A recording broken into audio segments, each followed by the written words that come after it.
Querido Deus, amado Pai, em o nome santo, santo, santo, santo do Teu Filho Jesus Cristo, eu quero entregar a pastora Bárbara nas Tuas mãos. Usa ela, Senhor, com poder e glória, que ao abrir e fechar da sua boca, Tu possa colocar palavras de conhecimento, palavras de revelação, a Tua palavra rema, Senhor, que nesta noite nós possamos continuar Te louvando através da Tua presença e através da Tua palavra. Em nome de Jesus, amém, amém e amém. Amém? Mais uma vez, boa noite, a graça e a paz do Senhor. Realmente é uma luta para mim muito grande, porque eu sei o tamanho da responsabilidade que é estar aqui à frente, ministrando a palavra de Deus, falando sobre o que Deus tem feito, o que Deus está fazendo e o que Ele ainda vai fazer. Nós sabemos o tamanho da responsabilidade que é e às vezes dá um tremozinho nas bases, que é normal. Se nós não sentíssemos isso, não estaria normal, porque é a palavra do Senhor, não é brincadeira. Vamos abrir as nossas Bíblias em 1 Reis, capítulo 19. 1 Reis, capítulo 19. O interessante é que o Senhor me deu essa palavra na semana, no momento que a gente foi começar o nosso tempo de oração na quarta-feira, eu li esse texto para iniciar o tempo de oração. E o Senhor disse para mim, eu já te dei a palavra. O Wagner me convidou para participar da live. Uma irmã também, querida, falou com a Jordana para mim fazer uma participação. E eu, muito constrangida, porque teve uma época que o pastor estava gravando as pregações, as ministrações, e eu disse que só ia pregar quando o pastor liberasse, não ser gravado é que eu estava pregando. E enquanto o pastor não liberou, eu não ministrei. E quando o pastor disse para, aí eu fui e ministrei. Aí começou esse tempo de pandemia e eu comecei a fazer as lives, porque eu tenho que fazer com ele. Eu sou a pastora, então eu tenho que fazer. Mas eu tremo muito nas bases mesmo para ministrar. Mas não sou eu, é Cristo em mim. E tudo é por Ele, é para Ele, é através dEle. Então vamos fazer o que Deus quer que façamos. Amém? A palavra não é minha, a palavra é do Senhor e as explicações também é do Senhor, pela misericórdia de Deus, porque foi Ele que passou. Vamos ler 1 Reis, capítulo 19. A gente vai ler um texto um pouco comprido, mas é necessário, tá certo? Nós vamos falar hoje sobre a fragilidade do homem e a presciência de Deus. O que é a presciência? É o cuidado, é o zelo. Deus sabe o que vai acontecer depois, mas a presença dele vai estar ali manifestando, vai estar cuidando, vai estar manifestando a sua misericórdia, o seu amor. Vamos entender coisas preciosas esta noite. Então, o tema da nossa mensagem é a fragilidade do homem e a presciência de Deus. Vamos ler 1 Reis, capítulo 19, a partir do versículo 1, tá bom? Acabe fez saber a Jezabel tudo quanto Elias havia feito e como matara todos os profetas à espada. Então, Jezabel mandou um mensageiro a Elias, a dizer-lhe, façam-me os deuses como lhe aprouver, se amanhã, a estas horas, não fizer eu a tua vida, como fizeste a cada um deles. Temendo, pois, Elias, levantou-se e, para salvar a sua vida, se foi e chegou a Berseba, que pertence a Judá, e ali deixou seu moço. Ele mesmo, porém, se foi ao deserto, caminho de um dia, e veio e se assentou debaixo de um zimbro, e pediu para si a morte, e disse, basta, toma agora, ó Senhor, a minha alma, pois não sou melhor do que meus pais. Deitou-se e dormiu debaixo do zimbro. Eis que um anjo o tocou, e lhe disse, levanta-te e come. Olhou ele e viu junto à cabeceira um pão cozido sobre pedras em brasa e uma botija de água. Comeu, bebeu e tornou a dormir. Voltou segunda vez o anjo do Senhor, tocou e lhe disse, levanta-te e come, porque o caminho te será sobremodo longo. Levantou-se, pois, comeu e bebeu, e com a força daquela comida, caminhou 40 dias e 40 noites até Horebe, o monte de Deus. Ali entrou numa caverna, onde passou a noite, e eis que lhe veio a palavra do Senhor e lhe disse, que fazes aqui, Elias? Ele respondeu: tenho sido zeloso pelo Senhor, Deus dos exércitos, porque os filhos de Israel deixaram a tua aliança, derribaram os teus altares e mataram os teus profetas à espada. E eu fiquei só, e procuram tirar minha vida. Disse-lhe Deus: sai e põe-te neste monte perante o Senhor. Eis que passava o Senhor, e um grande e forte vento fendia os montes e despedaçava as penhas diante do Senhor. Porém, o Senhor não estava no vento. Depois do vento, um terremoto, mas o Senhor não estava no terremoto. Depois do terremoto, um fogo, mas o Senhor não estava no fogo. E depois do fogo, um cicílio, tranquilo e suave. Ouvindo Elias, envolveu o rosto no seu manto e saindo, pôs-se à entrada da caverna. Eis que lhe veio uma voz e lhe disse: que fazes aqui, Elias? Ele respondeu: tenho sido em extremo zeloso pelo Senhor, Deus dos exércitos, porque os filhos de Israel deixaram a tua aliança, derribaram os teus altares e mataram os teus profetas à espada. E eu fiquei só, e procuram tirar minha vida. Disse-lhe o Senhor: vai, volta ao teu caminho para o deserto de Damasco, e em chegando lá, unja a Azael, rei sobre a Síria. A Jeú, filho de Ninsim, ungirá, rei sobre Israel. E também Eliseu, filho de Safate, de Abel Meolá, ungirá profeta em teu lugar. Quem escapar da espada de Azael, Jeú o matará. Quem escapar a espada de Jeú, Eliseu o matará. Também conservei em Israel 7.000, todos os joelhos que não se dobraram a Baal e toda a boca que não o beijou. Amém? Vamos orar? Senhor, em nome de Jesus, a tua palavra é viva e eficaz e mais cortante do que espada de dois gumes. Nós queremos pedir agora que o Senhor faça o que te apraz, cumpra a tua vontade e os teus desígnios, para que cada um compreenda a mensagem que o Senhor quer passar no pessoal, no particular, para cada uma dessas pessoas que estão nos ouvindo. Em nome de Jesus, que o Senhor abra o entendimento e dê o discernimento, a revelação rema da tua palavra, para encontrar guarida em seus corações e manifestar a obra que o Senhor tem com cada um. Fala, Senhor, em o nome de Jesus, que a tua igreja te ouve. Me ajuda, Senhor, a passar tudo o que o Senhor me passou com prudência, com eficiência e com esmero. Em nome de Jesus. Amém.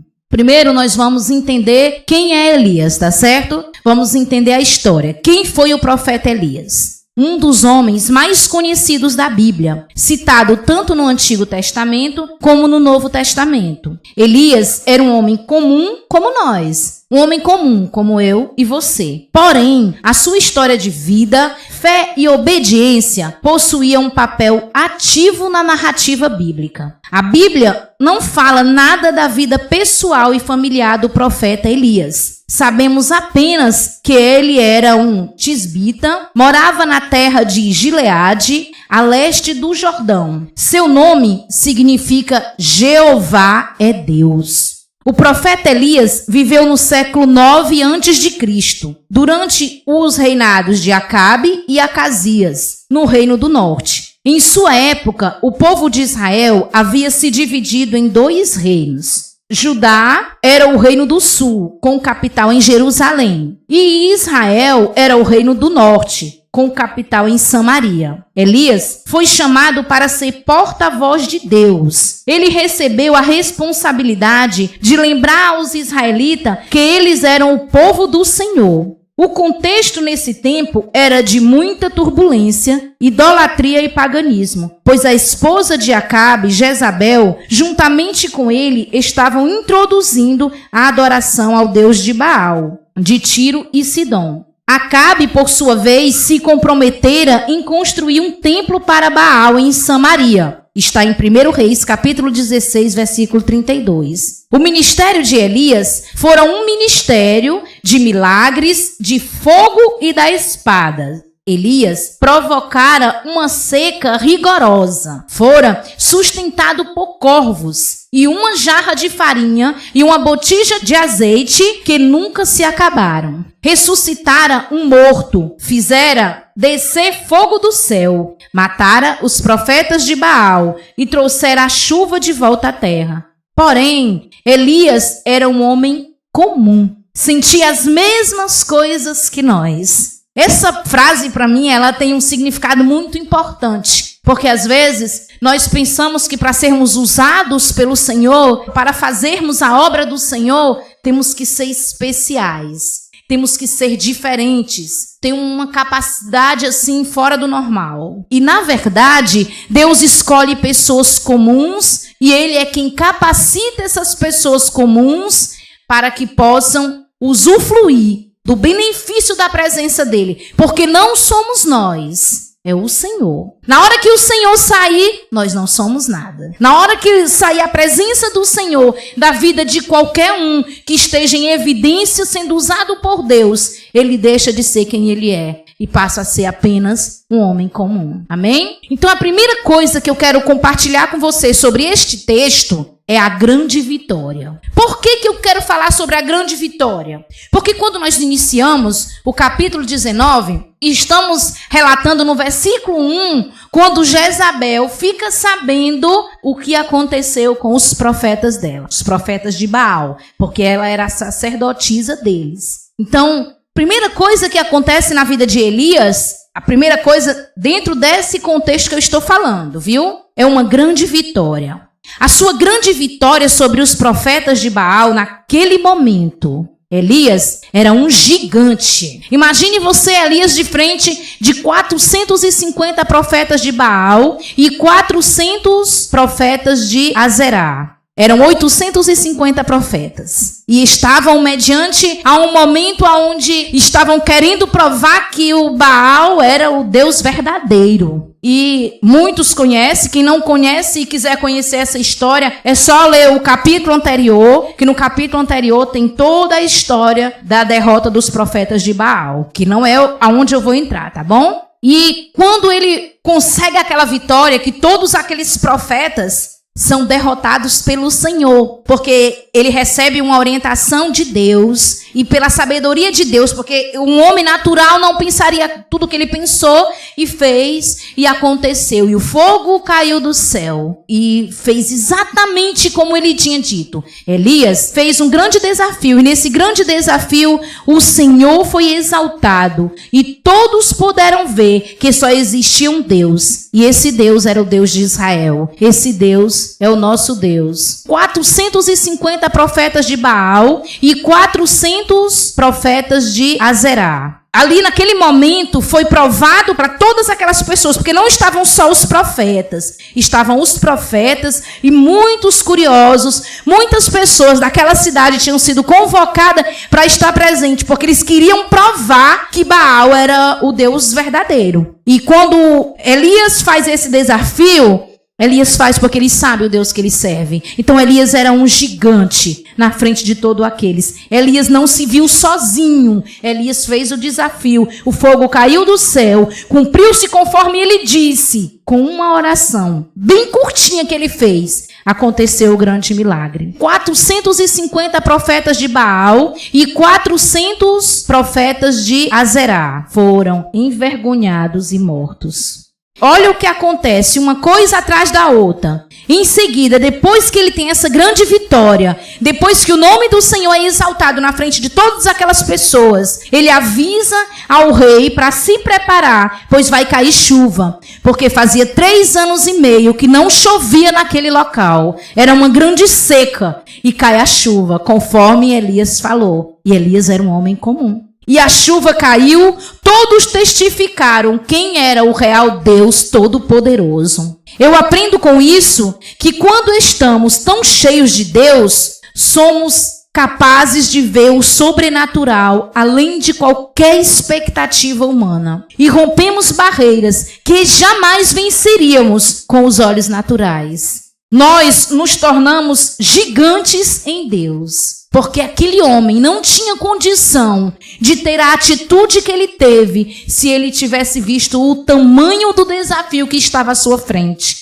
Mas quando ele olhou para aquele desafio, ele não viu o desafio, ele viu o Deus de Israel, o seu Deus, o nosso Deus que estava acima de tudo isso e o faria ser exaltado na presença dele. Porque Deus foi exaltado através da vida de Elias. E foi um mover sobrenatural. Mas em seguida, que é o nosso segundo item, que é muito importante, vem o homem natural e suas fragilidades. Porque a primeira coisa que a gente vê é a grande vitória. Aí em seguida, nós vamos entrar no homem natural e sua grande fragilidade. Porque Elias conhecia Jezabel. Todas as pessoas ali conheciam Jezabel por ser a esposa do rei Acabe. E além do mais, ela era conhecida por sua maldade. Jezabel, ela exercia uma grande influência máxima e absurda sobre o rei. O rei fazia tudo o que ela queria. Ela o manipulava. E Elias sabia que, mediante a toda a notícia que ela recebeu, a fúria dela seria sem limites, pois sua reputação estava totalmente comprometida, pois ela era a sacerdotisa do culto a Baal. Você já imaginou se essa mulher já era conhecida como mal, como uma pessoa mal, porque ela era conhecida por sua maldade? Então imagine como ela estava nesse momento onde tudo que ela estava fazendo foi caído por terra, foi envergonhado. Como é que ela ia refazer tudo aquilo? Então a primeira coisa que ela faz é uma grande ameaça a Elias. A essência da sua ameaça ao profeta Elias lhe trouxe pavor ao coração devido à sua maldade. No versículo 2, a gente vê essa ameaça. Então, Jezabel mandou um mensageiro a Elias e lhe disse: façam-me os deuses como lhe aprouver, se amanhã, a estas horas, não fizer eu a tua vida como fizeste a cada um deles. Então, ele sabia o que tinha acontecido. Mas naquele momento, ele focou só no que ele ouviu. Ele focou na grande ameaça que estava sobre ele e ele entrou em pânico com a alma dele. Ele fugiu. Elias teve tanto medo que fugiu. Elias sentiu angústia, ele sentiu tristeza, ele sentiu pavor, ele sentiu medo e depressão. Elias fugiu do reino norte para o reino sul. Ele não foi simplesmente para Judá propriamente dito, mas ele foi para os confins da civilização. Ele foi para o Neguebe, ao sul de Judá. Retirou-se para o deserto, distante de todos, para os confins da civilização em Berseba, onde Jezabel não poderia encontrá-lo. Ali, ele estava totalmente desanimado, desestimulado, se sentindo só, triste e angustiado. Pediu a morte para si. Vamos ler o versículo 4? Ele mesmo, porém, se foi ao deserto, o caminho de um dia, e veio e se assentou debaixo de um zimbro e pediu para si a morte e disse: basta, toma agora, ó Senhor, a minha alma, pois não sou melhor do que os meus pais. Deitou-se e dormiu debaixo do zimbro. A primeira coisa que eu vejo aqui é que quando nós estamos tristes, nós sentimos sono. Nós temos vontade de ficar deitados, dormindo. Porque o pensamento da nossa alma é que se eu dormir vai passar. Pode ser que quando eu acordar tudo isso já tenha passado. Então a tristeza ela dá sono, porque ela dá desânimo. Elias estava tão triste que esquecera tudo o que viveu há pouco tempo atrás. O interessante é que foi muito pouco tempo, porque assim que Jezabel fica sabendo, ela diz que é em 24 horas que ela fará isso. Então, ele foge imediatamente quando recebe a notícia. Com muito pouco tempo, ele esquecera tudo o que viveu. Ele estava emocionalmente esgotado, mentalmente e psicologicamente ferido. E isso era evidente devido às marcas deixadas por causa da ameaça de Jezabel. Esse homem que era tão corajoso, que estava tão corajoso, que estava um gigante há pouco tempo atrás, há pouco dia atrás, há poucas horas atrás, a qual Deus usou de tantas formas, agora estava cabisbaixo, estava angustiado, estava deprimido. Tudo isso era perturbador por causa da ameaça de Jezabel. Uma mulher só, uma pessoa mal só, trouxe uma perturbação grande a um homem de Deus. Deus cuidara dele no deserto, mas o seu emocional abalado não o permitia que visse. No versículo 5 e 6, nós vemos o cuidado de Deus com ele. Ele estava no deserto, sozinho. Ele estava sozinho. Pessoa física, só ele. O versículo 5. Deitou-se e dormiu debaixo do zimbro. Eis que um anjo o tocou e lhe disse: levanta-te e come. Olhou ele e viu junto à cabeceira um pão cozido sobre a pedra, em brasas, e uma botija de água. Comeu, bebeu e tornou a dormir. O que eu aprendo aqui? Eu aprendo que Deus nos ama tanto que Ele respeita os nossos limites. Ele conhece o nosso interior, Ele sabe a nossa fragilidade e Ele não olha para nós como o homem natural olha. O anjo do Senhor respeita o limite daquele homem e simplesmente o alimenta, porque sabe que ele precisa daquele alimento para permanecer vivo. Ele deita e dorme, e o Senhor deixa ele dormir. O Senhor deixa ele dormir porque ele está precisando dormir. Ele está precisando descansar. Ele está precisando de uma pausa. Outra coisa que a gente vê muito aí presente é que o fato de ele não estar sentindo Deus presente, porque ele está se sentindo só, não significa que Deus realmente não está presente. Porque ele se acha só. Lá na frente nós vamos ver que ele diz que ficou sozinho. Mas ele não está só. Ele está no deserto, debaixo de um zimbro. E é visitado pelo anjo para receber o alimento. Isso prova que aos nossos sentimentos referente a Deus, se Ele está presente ou não, se nós estamos só ou não, não quer dizer que estamos. Deus estava presente com ele, assim como Ele está presente comigo e com você, em todo e qualquer tempo. Nesse momento, nós estamos vivendo uma difícil situação, porque nós estamos enfrentando uma pandemia. Nós estamos já num tempo melhor, porque estamos começando a adaptar algumas coisas, a algumas coisas voltar a funcionar. Mas nós ainda temos que ficar dentro das nossas casas. E, infelizmente, nós vimos muitas pessoas não seguindo essa orientação. O que foi permitido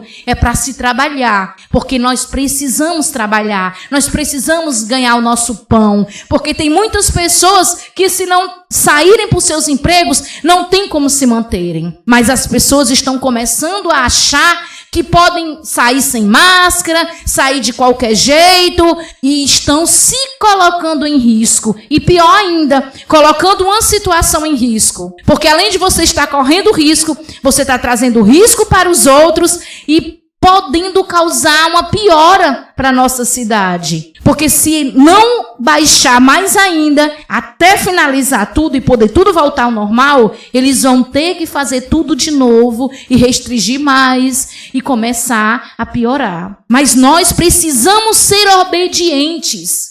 Nós precisamos compreender os limites. Nós fomos tirados de um momento muito difícil, porque nós temos uma vida, uma rotina, nós temos uma rotina típica, uma rotina ativa. Nós somos calorosos, nós gostamos de abraço, nós gostamos do corpo a corpo, da presença, da visita. Nós nos cumprimentamos calorosamente. E tudo isso nos foi tirado bruscamente. E isso traz peso, traz angústia, traz tristeza, traz pavor, porque nós vamos ter que se adaptar a um novo tempo. E muitas pessoas não estão compreendendo isso e acham que estão doentes espiritualmente, mas não é uma doença espiritual, é uma doença da sua alma, na sua emoção, porque você foi tirado de um contexto e colocado em outro. Você está vivendo agora um tempo que você precisa se adaptar diferente até poder você fazer exatamente como Deus quer que faça, que não foi diferente com Elias.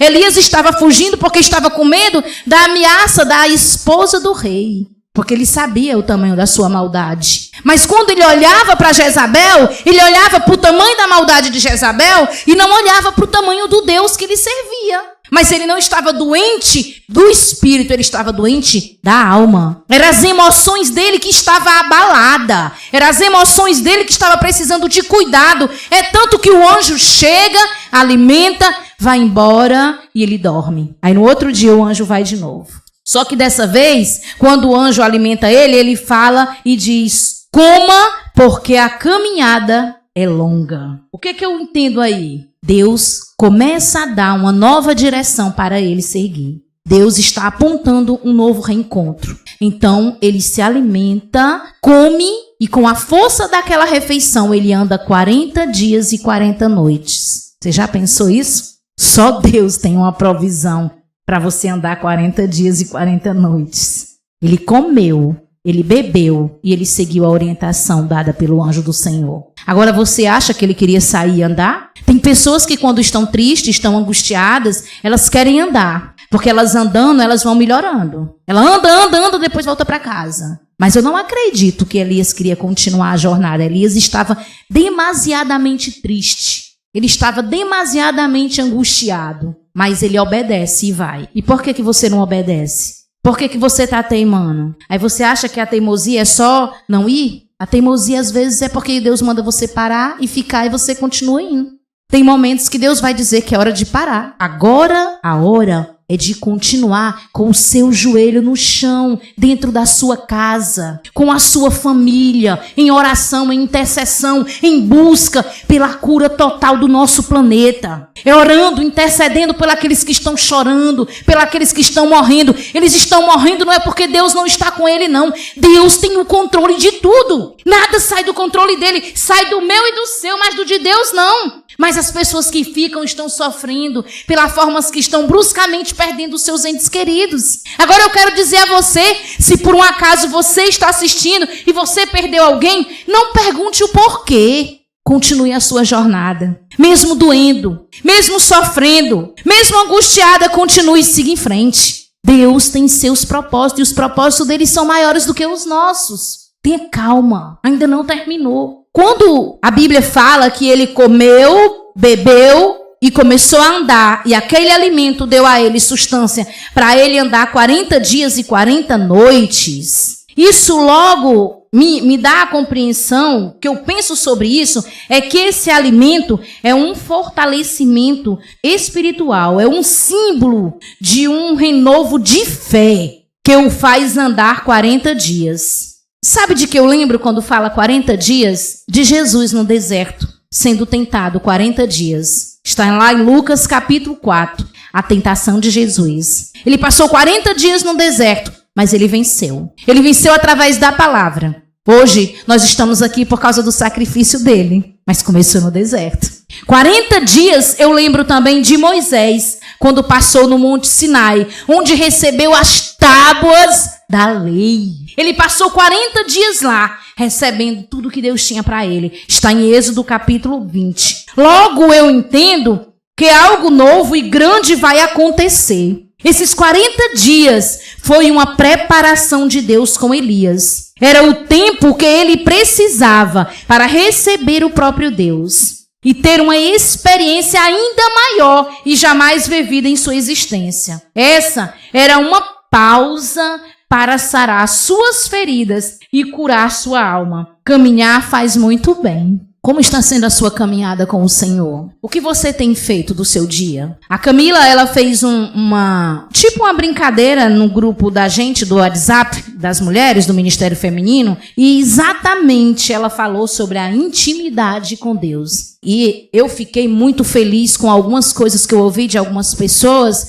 que a gente vinha batalhando pela leitura da palavra. A gente vê muitas dificuldades de pessoas para ler a Bíblia. Devido à constância que tem nas lives, nas pregações online. É bom ouvir, é maravilhoso, é de Deus. Mas Deus quer que você leia a Bíblia. Porque é na palavra que tem pérolas. A Bíblia é Deus falando exatamente com você. Existem pérolas que Ele quer revelar para você, no seu pessoal, no seu particular. Ver as pessoas sendo usadas é maravilhoso. Ouvir Deus falar conosco através delas é maravilhoso. Mas é mais maravilhoso ainda a gente ouvir Ele diretamente falando conosco através da sua palavra. É mais gostoso ainda quando você escuta a voz dele e entende que ele está falando com você, uma pessoa comum. Mas Deus quer fazer isso com você, mas você precisa permitir. Muitas das vezes nós começamos a orar e nós falamos tudo que queremos falar e se levantamos nas pressas e saímos da presença dele. E como é que fica a voz que você precisa ouvir? A orientação que vem em seguida. Então, medite na palavra de Deus, aproveite esse momento para você orar mais, para você ler mais, para você louvar mais, para você adorar mais, porque Deus está recebendo o seu louvor e a sua adoração. Amém? Você é uma pessoa comum, que Deus quer fazer uma grande obra com você e através de você. O renovo do Senhor e a missão. Esse é o terceiro ponto que nós aprendemos. O primeiro, nós aprendemos sobre, você está acompanhando direitinho? Você está lembrando direitinho? Então vamos ver? O primeiro, nós aprendemos sobre a grande vitória. O segundo, nós aprendemos sobre o homem natural e suas fragilidades. Por que nós falamos disso no segundo ponto? Porque nós estamos vendo isso rotineiramente. O homem frágil, o homem delicado devido ao seu sofrimento, devido a todas as mudanças que estão enfrentando e muitas vezes não estão compreendendo tudo o que está passando. E tem pessoas que estão confundindo o que está vivendo com o plano espiritual. E o que você está vivendo hoje é natural. Nós estamos vivendo um problema natural, é um problema de todo o planeta. Não é um problema só do Brasil, é um problema que abrangiu em todos os países. Mas é um problema natural porque é um problema de saúde. E ele ataca as nossas emoções devido a tantas mudanças que temos que enfrentar. E pessoas tristes, pessoas desanimadas, elas não têm pique para buscar, para ler, para orar. Elas precisam de outras pessoas preparadas para ajudá-las, para incentivá-las, para buscar, para estar ali, ouvir. E muitas vezes tem pessoas que dizem que isso é falta de Deus e não é falta de Deus. A pessoa está só com a sua imunidade baixa devido à tristeza que está sentindo e devido ao choque de todas as mudanças. E se nós não compreendermos isso, nós estamos sendo pessoas ignorantes por falta de conhecimento. Porque Deus deixou os médicos para tratarem. Deixou pessoas capacitadas para cuidarem. Então, às vezes, assim como o nosso corpo físico adoece, as nossas emoções também adoecem, o nosso espírito também adoece. E Deus colocou cada coisa no seu devido lugar, porque nós somos corpo, alma e espírito. E se nós não buscarmos compreender isso, nós ao invés de ajudarmos, podemos piorar a vida de outra pessoa. Então se você não consegue compreender, não fale o que você não entende. Se você não consegue entender, não fale que você acha que é uma bobagem, porque não é. São doenças que ocasionam na alma e atacam a mente da pessoa. E a fragilidade que fica precisa de auxílio de uma pessoa que possa ouvir. Muitas das vezes precisa só ouvir. O que Deus faz aqui com Elias primeiro é ouvir. Vamos ver o que vai acontecer agora aqui no renovo, na missão. Vamos ver? Vamos ler aí o versículo 9. O versículo 9 diz assim, ó. Ali entrou numa caverna onde passou a noite, e eis que lhe veio a palavra do Senhor e lhe disse: que fazes aqui, Elias? Quem pergunta essa frase é o Senhor para Elias. Ele respondeu: tenho sido zeloso pelo Senhor, Deus dos exércitos, porque os filhos de Israel deixaram a tua aliança, derribaram os teus altares e mataram os teus profetas à espada, e eu fiquei só, e procuram tirar minha vida. Disse-lhe Deus: sai e põe-te neste monte perante o Senhor. Eis que passava o Senhor, e um grande e forte vento fendia os montes e despedaçava as penhas diante do Senhor. Porém, o Senhor não estava no vento. Depois do vento, um terremoto, mas o Senhor não estava no terremoto. Depois do terremoto, um fogo, mas o Senhor não estava no fogo. E depois do fogo, um cicílio tranquilo e suave. Ouvindo Elias, envolveu o rosto do seu manto e saindo, pôs-se à entrada da caverna. Eis que lhe veio uma voz e lhe disse: que fazes aqui, Elias? Esses versículos mostram como Deus é criterioso, como Ele é cuidadoso e organizado. Primeiro, Ele pergunta o que Elias está fazendo na caverna. Deus quer dialogar com ele. Elias responde o que fez e mostra para Deus. Ele está dizendo para Deus os seus sentimentos e Deus o manda se posicionar, porque ele vai falar com ele. Só que dessa vez, Deus se apresentará a Elias como ele não costuma ver. Ele vai ter uma experiência nova, de uma forma diferente. Ele ainda não tinha tido essa experiência. É tremendo a forma que Deus se revela para os seus. Deus, ele faz do jeito que ele quer. Ele não faz como nós queremos. Ele passa o vento, passa o fogo e o terremoto.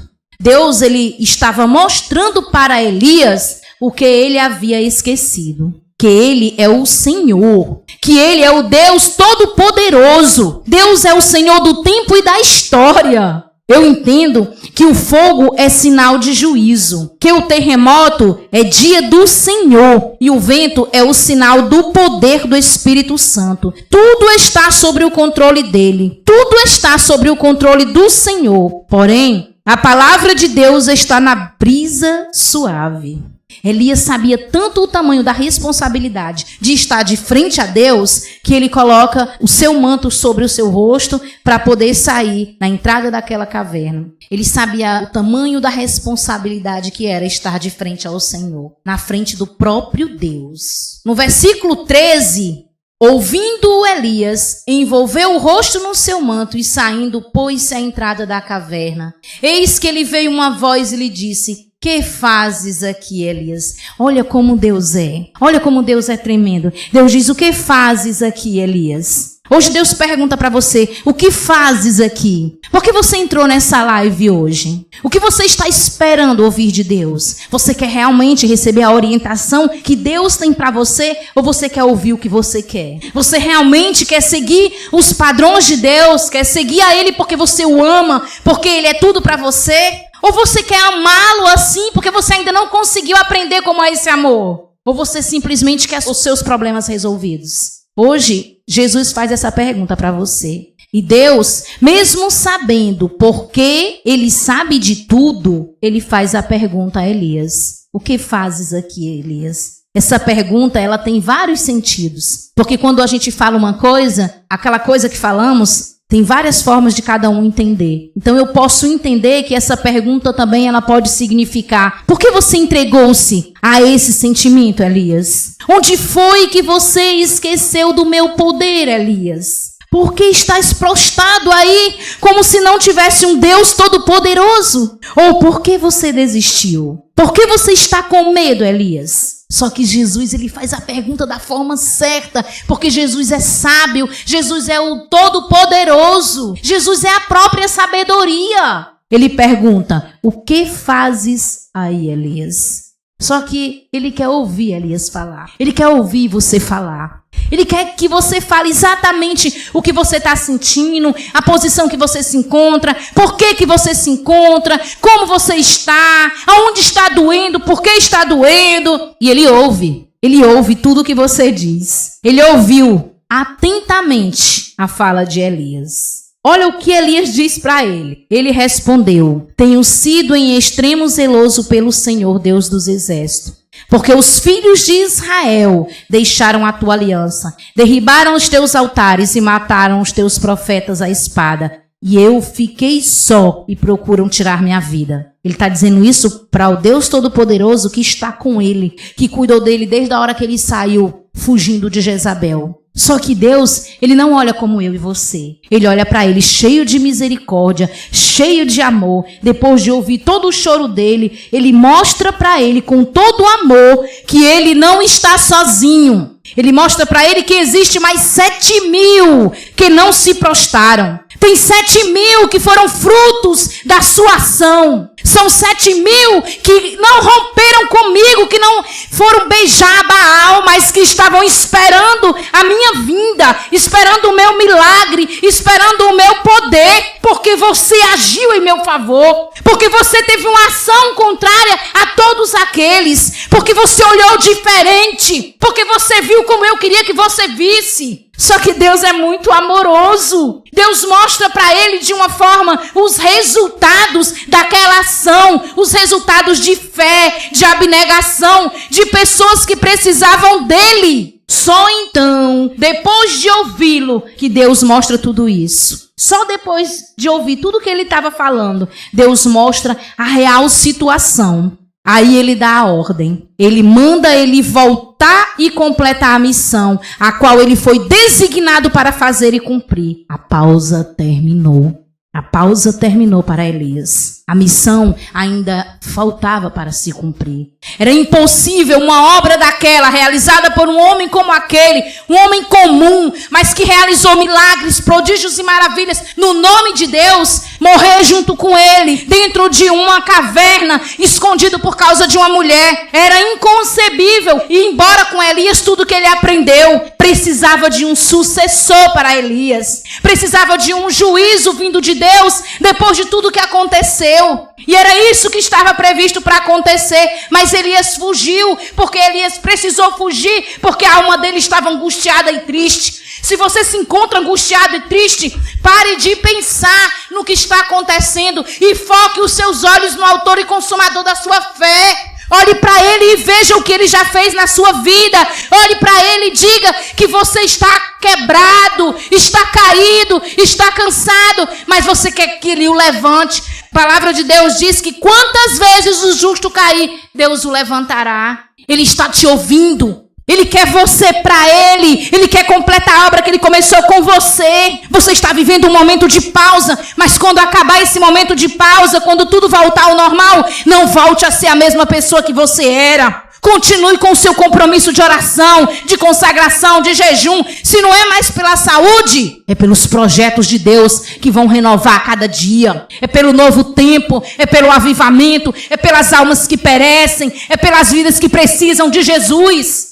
É pelos milagres que precisam ser realizados na vida do seu, dos meus familiares que ainda não se converteram a Jesus. Pelos que ainda estão perecendo lá fora, achando que vai viver uma vida e que nunca vai prestar conta com Deus. A sua vida precisa ser bênção na vida dos seus e de onde você passar. Você não pode passar tudo que você está vivendo agora e depois voltar à mesmice. Voltar a ser a mesma pessoa. Porque você vai voltar e você vai voltar para o seu trabalho. Você vai voltar para aquela rotina que você tinha, esgotante. E se não for mais alto ainda, porque vão querer recuperar o tempo perdido. Então você vai trabalhar mais. Quem trabalha de hora extra vão pedir hora extra e muito. Quem trabalha por conta própria vai ter que ralar mais para recuperar as coisas que passaram, as dívidas que ficaram. Mas eu desafio a você esta noite a não se permitir voltar a ser a mesma pessoa. Não negocie a sua intimidade que foi conquistada nesse período. Não negocie o seu relacionamento com Deus que cresceu, que alçou voos. Não negocie isso. Isso é inegociável. Porque quem está te sustentando nesse período que você está aí é o Senhor. Quem está usando as vidas, que está lhe abençoando, é o Senhor. Quem está te dando a provisão é o Senhor. Quem está lhe protegendo é o Senhor. Não esqueça do Senhor. Não esqueça dos benefícios que Ele fez na sua vida, dos livramentos que Ele lhe deu, do amor que Ele tem por você. E se você passou pelo vale da sombra da morte, glória a Deus, você está vivo para testemunhar e agradecer a Ele pelo milagre da vida. Você compreendeu o maior valor que você teria que dar pelo ar que respira, que é gratuito e muitas pessoas nem agradecem. E outras estão se acabando para poder conseguir respirar. Então seja grato. Elias se levanta e Elias vai fazer o que Deus manda ele fazer. Aquela palavra de Deus a Elias lhe dá um renovo, lhe dá uma força, lhe dá uma coragem. Mas acabou-se tudo, Elias não está sentindo mais nada. A gente vence, é um dia de cada vez, gente. É um dia de cada vez, meu irmão. Você vence hoje, pensa no dia de hoje, amanhã é um novo dia, você vence o dia de amanhã. Não queira vencer todos os dias de uma vez, que você vai ser derrotado. Você tem que pensar um dia de cada vez. Vamos viver o dia de hoje, vamos iniciar o nosso dia buscando ao Senhor e pedindo a Ele para dar a direção, para tomar frente de tudo, para rompermos onde nós precisarmos romper. E quando chegar a noite, a gente avalia o dia e aonde a gente não conseguiu, a gente diz, Senhor, aqui eu não consegui, mas em nome de Jesus amanhã eu vou conseguir. É um gigante por dia. E você não precisa ter vontade de fazer, você só tem que obedecer. E Elias entendia muito bem isso. Elias entendia que a obediência ia trazer um resultado jamais que a nossa capacidade teria de alcançar o tamanho do resultado que seria. Elias agora recebe uma tarefa tripla. Elias é mandado por Deus Aí o versículo 15 disse assim, ó. Disse-lhe o Senhor, vai, volta ao teu caminho para o deserto de Damasco, e em chegando lá unja a Azael, rei sobre a Síria, Ageu, filho de Nissim, ungirás rei sobre Israel, e também Eliseu, filho de Safate, e Abel Meolá. Ungirás profeta em teu lugar. Quem escapar à espada de Azael, Jeú o matará. Quem escapar à espada de Jeú, Eliseu o matará. Também conservei em Israel 7.000, todos os joelhos que não dobraram a Baal, e toda a boca que não o beijou. Eles estavam todos esperando o segundo passo para seguirem em frente. E Elias se levanta e vai fazer o que Deus mandou ele fazer. Esses 3 indivíduos, embora diferindo na vocação e no caráter, estariam, contudo, ligados à humilhação e vergonha da casa de Acabe. Só assim terminaria a missão de Elias. Creio que Elias não tinha muita vontade de fazer tudo aquilo na hora que ele recebeu a ordem. Ele obedeceu e continuou. Mas ele entendia a importância daquela obediência a Deus. Que obedecer, mesmo sem vontade, traria resultados incalculáveis.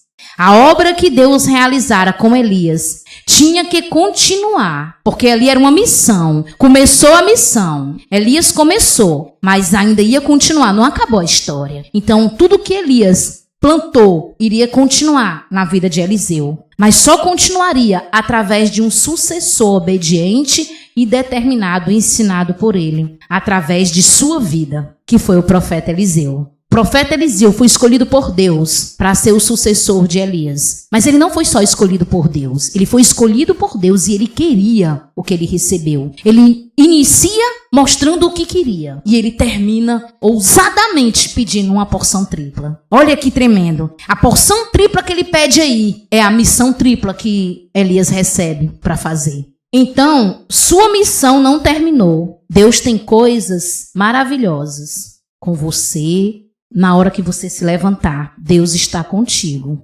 Eu quero só fazer um acréscimo aqui. Eu ouvi muitas vezes sobre Elias. E sempre que eu ouvia ministrar sobre Elias, eu ouvia a questão de que quando Deus se apresenta a Elias, a fala de Deus com Elias é como se dissesse, deixa de bobagem, Elias. Existem 7.000 profetas que não se prostraram. Mas o que Deus ministrou ao meu coração foi que a forma que Deus trata, a forma que Deus cuida é diferente. Deus, ele chega cheio de amor, mostrando para Elias o resultado da ação dele, o que repercutiu na vida dos outros, aquela atitude, e lhe dá forças para continuar. Deus, ele não joga em rosto o que nós cometemos de errado, as nossas fragilidades. Deus não ignora as nossas dores. Deus, ele compreende e ele nos ajuda a passar por elas. Ele nos capacita para vencermos ela. E esta noite, Deus está dizendo para você e para mim que ele lhe entende, mas que chegou a hora de levantar. Levante-se, vença o dia de hoje, pense no dia de hoje.